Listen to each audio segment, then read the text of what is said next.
भगवान श्री कृष्ण कहते हैं अपनी भागवत गीता में कि इस सृष्टि का हर कर्म एक फल होता है।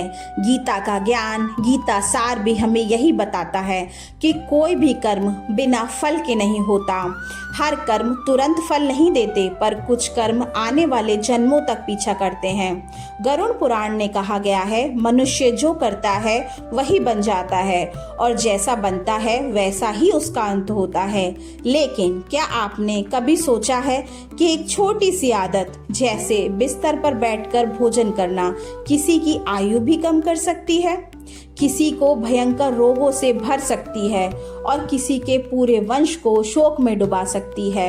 आज की यह कथा उसी रहस्य से जुड़ी है जहां स्वयं भगवान यमराज देव ऋषि नारद को ये रहस्य बताते हैं और जहां एक राजकुमार की छोटी सी गलती ने उसका पूरा जीवन ही निगल लिया। ये कथा केवल कहानी नहीं है, ये चेतावनी है, यह ज्ञान है और ये गरुड़ पुराण का संदेश है। और अंत तक देखिए, क्योंकि अंत में आपकी आत्मा को झकझोर देने वाली एक आपको सीख मिलेगी जिससे आप ऐसी गलती को नहीं करेंगे जैसी उस राजकुमार ने की थी। देव ऋषि नारद ने यमराज से पूछा, हे धर्मराज, पृथ्वी पर मनुष्य ऐसे कौन से कर्म करता है जिससे उसकी आयु घट जाती है। यमराज बोले, हे नारद, अनेक छोटे छोटे अधर्म ऐसे हैं जिन्हें मनुष्य तुच्छ समझता है, पर वही उसे भीतर से खोखला कर देता है, वही उसके जीवन की सबसे बड़ी परेशानी बन जाती है। गरुड़ पुराण में कहा गया है, जो व्यक्ति बिस्तर पर बैठकर भोजन करता है वह अपनी अग्नि तत्व को नष्ट करता है, उसकी पाचन शक्ति क्षीण होती है, उसके शरीर में तमस बढ़ता है और उसका जीवन धीरे धीरे सिमटने लगता है।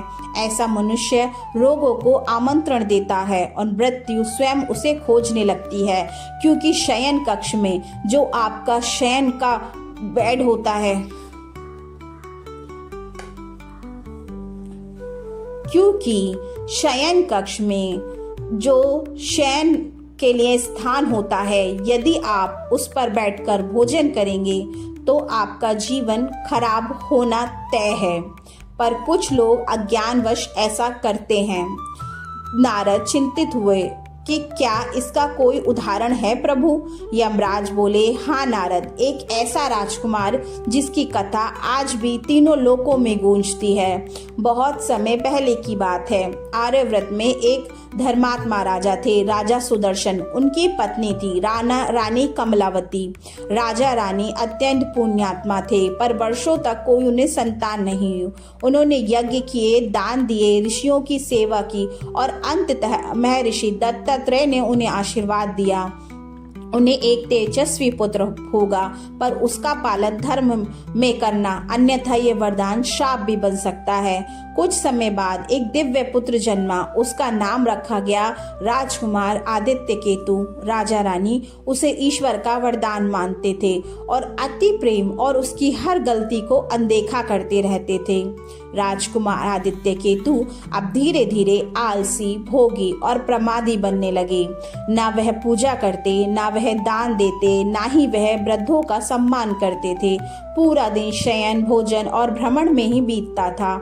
सबसे बड़ी बात है कि वे सदैव बिस्तर पर बैठकर भोजन करता था। मंत्री समझाते थे, गुरु समझाते थे, माता पिता भी उससे विनती करते कि पुत्र, इस तरह के कर्म तुम्हारे जीवन को परेशानी में, संकट में डाल सकते हैं। पर वह हंसकर कहता, ये तो छोटी सी बात है। धीरे धीरे उसका शरीर रोगों से भरने लगा, उसका पाचन तंत्र बिगड़ गया, उसका मन अशांत रहने लगा, उसकी निद्रा भारी होने लगी, उसे रात में निद्रा नहीं आती थी, पूरा दिन उसका मन अशांत रहता था। और फिर एक दिन उसे एक दुर्लभ असाध्य रोग हो गया। बहुत सारे राजवैद्यों को दिखाया गया, पर उन राजवैद्यों के बहुत कोशिश करने के बाद भी वह राजकुमार सही ना हो सका। राजकुमार मात्र 20 वर्ष की आयु में ही मृत्यु को प्राप्त हो गया। राजा रानी शोक में डूब गए और महर्षि दत्तात्रेय के पास पहुंचे। ऋषि बोले, हे राजन, पुत्र की मृत्यु देव नहीं, कर्म का फल है। भगवान कृष्ण गीता में कहते हैं, जो जैसा करता है वैसा ही बनता है, कर्म ही आत्मा का शिल्पकार है। तुम्हारे पुत्र ने तमस चुना, भोग चुना, धर्म त्यागा और उसका फल यही था। राजा रानी ने राज्य त्याग दिया। अपने पुत्र वियोग में उन्हें बहुत ही ज़्यादा शोक महसूस होता था। अब उन्हें राज सिंहासन अच्छा नहीं लगता था, इसीलिए वह ऋषि के आश्रम में जाकर रहने लगे। अब वह उनकी सेवा करने लगे। राजा रानी ने अपना पूरा संपूर्ण जीवन साधना और दान में समर्पित कर दिया और अंत में महर्षि ने कहा, अब तुम्हारा अगला जन्म उज्जवल होगा। मित्रों, ये कथा केवल राजकुमार की नहीं, हम सबकी है। हम रोज छोटी छोटी गलतियां करते हैं और उन्हें तुच्छ समझते हैं, पर वही हमें भीतर से समाप्त कर देती हैं। अगर ये कथा आपको सोचने पर मजबूर करें तो कृपया चैनल को सब्सक्राइब करें, वीडियो को लाइक करें और इसे अपने प्रियजनों तक शेयर करें, क्योंकि हो सकता है आपका एक शेयर किसी का जीवन बदल दे। अगर आपने यह कार्य किया तो आपके पुण्यों में इजाफा होगा।